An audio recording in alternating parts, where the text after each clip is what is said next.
Bonjour et bienvenue, vous écoutez le PodCAF 31, le podcast de la CAF de la Haute-Garonne destiné aux acteurs des politiques familiales et sociales du département. Avec ce nouveau média, nous allons à la rencontre de celles et ceux qui apportent des services concrets et innovants aux habitants des territoires de la Haute-Garonne. Notre département fourmille d'expériences et d'acteurs de terrain qui œuvrent dans l'intérêt des familles, tout en inventant de nouvelles formes d'accompagnement. L'association toulousaine Joli Môme a pour particularité de proposer des ateliers de soutien à la paternité, des actions destinées aux pères, c'est plutôt rare. Nous sommes allés interroger Bruno Touvenin, animateur de ces ateliers. C'est parti d'un besoin personnel, comme beaucoup dans la parentalité. En tout cas, moi, à la base, je suis papa, père de 3 enfants. Et il y a 11 ans, au moment de la préparation à la naissance pour mon dernier garçon, la sage-femme m'a invité, alors qu'on faisait déjà des groupes de parole, de préparation, d'échanges avec toutes les mamans qui allaient accoucher ou qui avaient accouché. Je dis, peut-être ça serait bien que vous fassiez quelque chose entre hommes. Voilà, et elle a éveillé en moi un questionnement, et j'en ai parlé aux quelques papas qui étaient là, qui ont dit, ouais, c'est vrai que ça nous ferait du bien qu'on parle de ce que ça nous fait, nous, en tant que père, la naissance. Parce qu'on ne se reconnaissait pas tellement dans les discussions qu'il y avait avec les mamans. On disait, ça a l'air...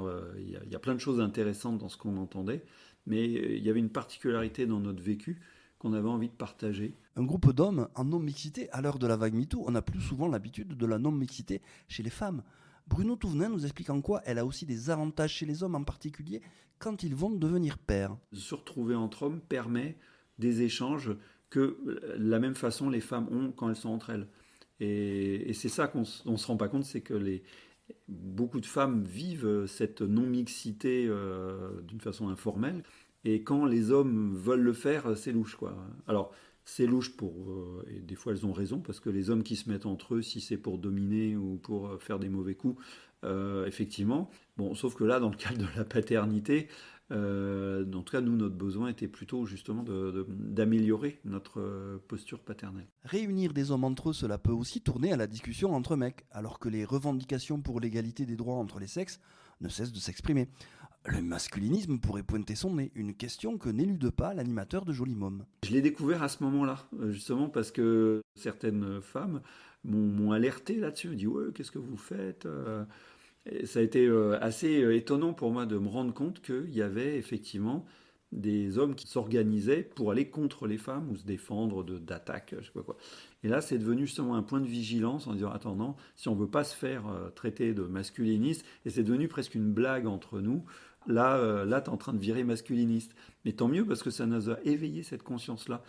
Ce qui peut-être n'aurait pas été le cas si on n'avait pas eu ce terme. Et voilà. Mais alors pourquoi accompagner les pères ? Riche de son expérience personnelle, mais aussi de ses propres travaux de recherche, Bruno Touvenin nous parle des difficultés qui peuvent se poser quand on devient père.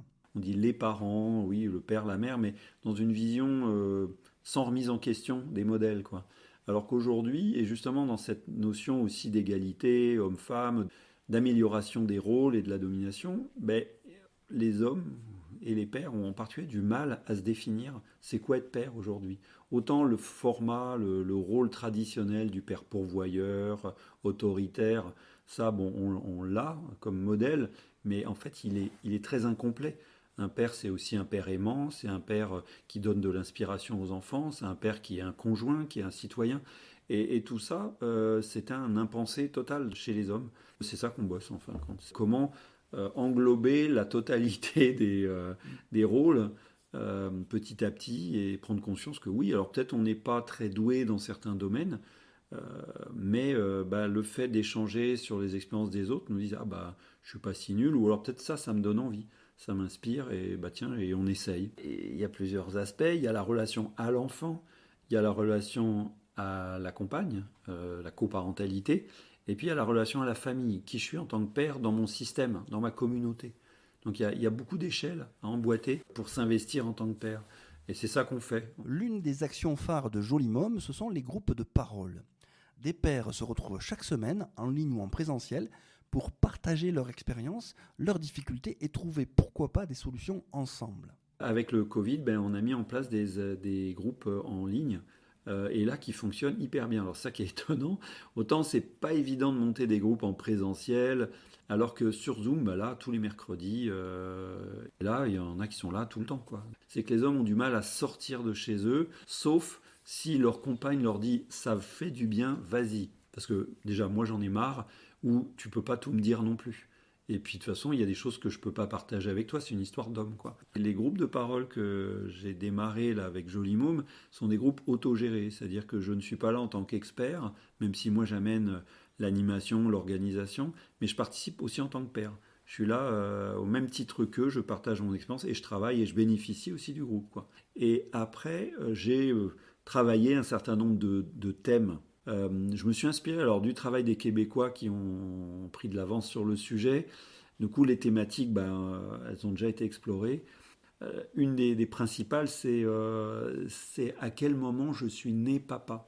Et c'est là qu'on se rend compte que pour beaucoup, c'est même pas réfléchi. Alors, autant pour une mère, c'est simple, elle est enceinte, ça démarre. Et même certaines avaient le projet d'être mère, elles sentaient dans leur corps ou dans leur histoire, toi tu seras maman, on leur disait ça, quoi. Alors que les hommes ont très peu parlé de paternité, voire pour certains, mais j'avais jamais pensé être père ou on m'en avait jamais parlé avant.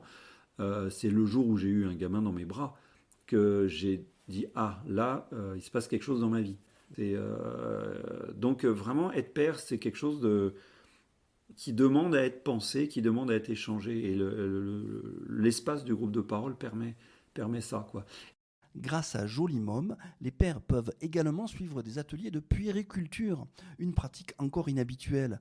Bruno Touvenin nous explique quelle en est l'intérêt. Le fait qu'on s'est rendu compte que aussi un des problèmes de l'investissement des pères dans leur paternité, dans la relation avec le bébé, c'est leur sentiment d'incompétence. Pour beaucoup, s'occuper d'un bébé, c'est la première fois de leur vie qu'ils se retrouvent avec un bébé dans les bras. Ils ne sont jamais occupés de leur petit frère, petite sœur ou de neveu, tout ça. On leur a jamais mis dans les bras un bébé. Moi, ça m'est arrivé une fois dans ma vie, avant d'accueillir mon propre enfant, quoi. Et du coup, ça crée un sentiment d'incompétence, surtout que le moment de la naissance, c'est un moment d'extrême tension en termes de qu'est-ce qu'on va faire, prendre soin d'un être aussi vulnérable. Et du coup, il y a un regard de la mère protectrice qui est terrible sur le père. Il y a beaucoup de témoignages de pères qui m'ont dit la première erreur que j'ai faite, ça a été fatal. Après, elle ne voulait plus que j'y touche. C'est un témoignage assez récurrent, ça. Alors après, ça se retraduit, mais quand même, ça les met dans une situation de tension qui fait que ça les inhibe, voire ça peut même amplifier le problème, et pour certains, c'est la démission. Ils disent, bon, allez, c'est pas une affaire d'homme, de toute façon, on me l'avait dit, ta mère me l'avait dit, faut pas toucher un bébé, voilà. Et c'est dramatique, parce que c'est pas vrai. Un homme peut très bien prendre soin d'un bébé, et en plus, les mères ont vraiment besoin d'équipe, quoi, de travailler ensemble, de faire ensemble, de prendre soin d'un enfant.